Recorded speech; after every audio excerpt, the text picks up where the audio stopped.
Hi friends, welcome to my YouTube channel. आज हम Astral pipe stock का fundamental analysis समझेंगे। इसके लिए हम एनालिटिक्स का यूज करेंगे। अगर आप इस चैनल पर नए हो तो जल्द से जल्द चैनल को सब्सक्राइब करें ताकि आपको लेटेस्ट वीडियो मिल सके। चलिए वीडियो में आगे बढ़ते हैं और एनालिसिस शुरू करते हैं। हम देखेंगे लॉन्ग टर्म इन्वेस्टमेंट का सबसे बड़ा फायदा वीडियो के आखिर में। उससे पहले ये चीज समझ लें, लॉन्ग टर्म में बनता है पैसा। इसके लिए बस आपको पेशेंस रखना होगा और फंडामेंटल स्ट्रॉन्ग स्टॉक्स में इन्वेस्ट करना होगा। वॉरेन बफेट कहते हैं कि अगर आप किसी शेयर को 10 साल के लिए खरीदने तैयार नहीं हैं, तो 10 मिनट के लिए उसके मालिक होने के बारे में ना सोचें। तो चलिए फंडामेंटल स्ट्रॉन्ग स्टॉक आइडेंटिफाई करने के लिए देखते हैं कंपनी के sales, profit and loss, sales growth, profit margin, reserves, borrowings, cash flow, ROCE और रिटर्न्स। तो सबसे पहले हम शुरू करते हैं प्रॉफिट एंड लॉस से। एक प्रॉफिट एंड लॉस एक इनकम स्टेटमेंट है, फाइनेंशियल डॉक्यूमेंट जिसमें कंपनी का रेवेन्यू और एक्सपेंसेस यानी कंपनी का इनकम और खर्च के बारे में यहाँ पे आपको जानकारी मिलेगी और कंपनी ने कितना मुनाफा इसमें कमाया है ये पता चलेगा। तो आगे हम समझेंगे कि पिछले 10 सालों में एस्ट्रल पाइप्स ने अपना परफॉर्मेंस, अपना प्रॉफिट कितना बनाया है। हमारा जो टारगेट लाइन है यहाँ पे 15% का है, जो आप यहाँ पे देख सकते हैं, जो येलो डॉटेड लाइन्स है। तो कंपनी ने शुरुआती यानी 2013 से 2018 तक यानी कंपनी ने अपने टारगेट को रीच नहीं कर पाया। तो 18 से टारगेट को रीच किया है, उसके ऊपर परफॉर्म किया है। तो चलते ही चलते अभी थोड़ा सा नीचे की तरफ आ गया है। तो आगे हम देखेंगे कंपनी का सेल्स वर्सेस एक्सपेंसेस। ये चीज़ बहुत ही इंपॉर्टेंट है दोस्तों। ये चीज़ समझ लें कि कंपनी का सेल्स हमेशा ऊपर होना चाहिए, ना कि एक्सपेंसेस से नीचे। तो यहाँ पे आप नीचे की जो लाइन आपको नज़र आ रही है, ये है एक्सपेंसेस यानी कंपनी के खर्च। आगे हम देखते हैं सेल्स। सेल्स का चार्ट लगातार यानी नीचे से ऊपर की तरफ होना चाहिए। इसका मतलब ये होता है कि कंपनी ने लगातार अपना बिज़नेस ग्रो किया है और इसका एक्सपेंशन हुआ है, यानी बिज़नेस को बढ़ाया है, कस्टमर्स बढ़े हैं। तो हमेशा ये चीज़ आपको देखनी है कि कंपनी की सेल्स नीचे से ऊपर की तरफ होना चाहिए। और ये नीचे से ऊपर जाने के लिए हम लोग कैलकुलेशन करते हैं सेल्स ग्रोथ का।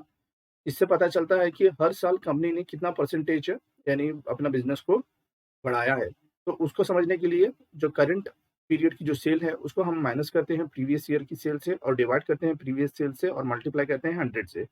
इससे हमें पता चलता है यानी कंपनी का एक पिछले साल से इस साल में कितना ग्रोथ हुआ है। तो यह वो परसेंटेज की हमें वैल्यू मिल जाएगी।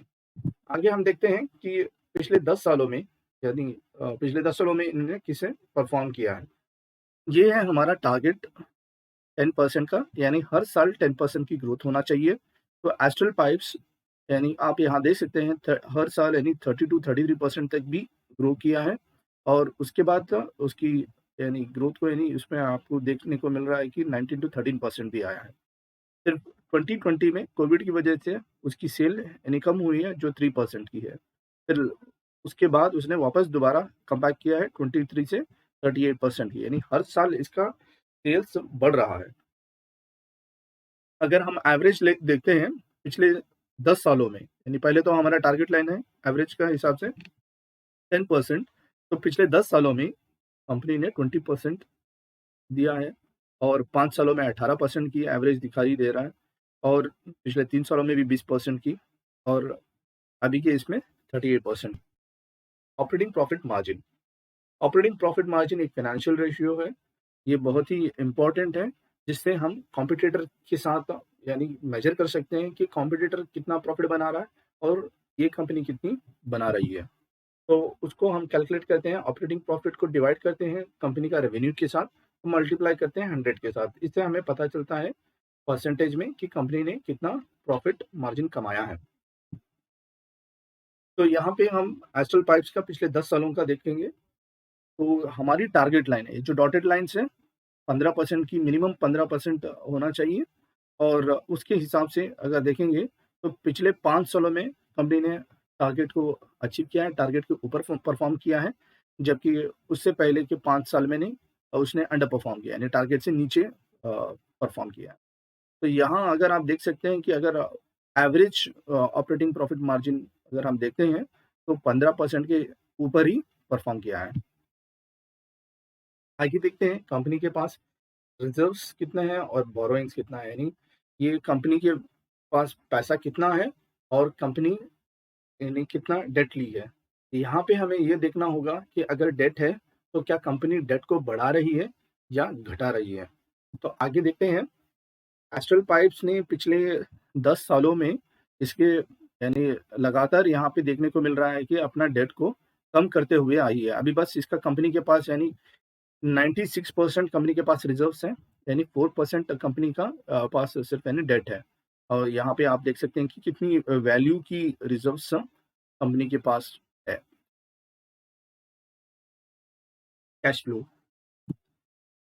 कैश फ्लो में हम देखेंगे ऑपरेटिंग कैश ये पॉजिटिव नंबर होता है और कैश फ्रॉम इन्वेस्टिंग ये होता है नेगेटिव नंबर, यानी कंपनी ने अपनी बिजनेस को बढ़ाने के लिए कितना पैसा कंपनी में लगाया। तो अगर ये दोनों को जब हम जोड़ते हैं, इससे अगर पॉजिटिव नंबर मिलता है तो बहुत अच्छी बात है, अगर इसका नेगेटिव नंबर होता है तो ये ठीक बात नहीं है।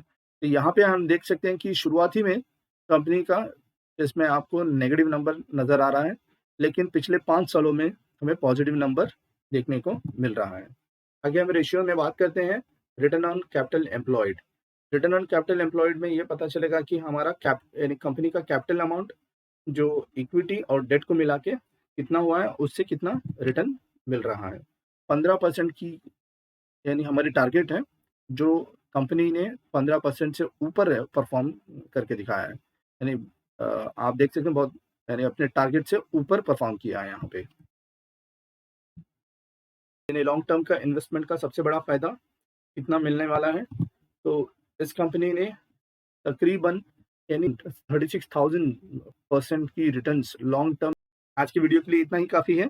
अगर आपने चैनल को अभी तक सब्सक्राइब नहीं किया है, तो प्लीज़ चैनल को सब्सक्राइब करें, वीडियो को लाइक करें ताकि मुझे मोटिवेशन मिले।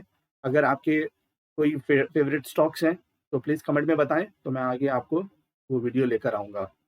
Thank you for watching.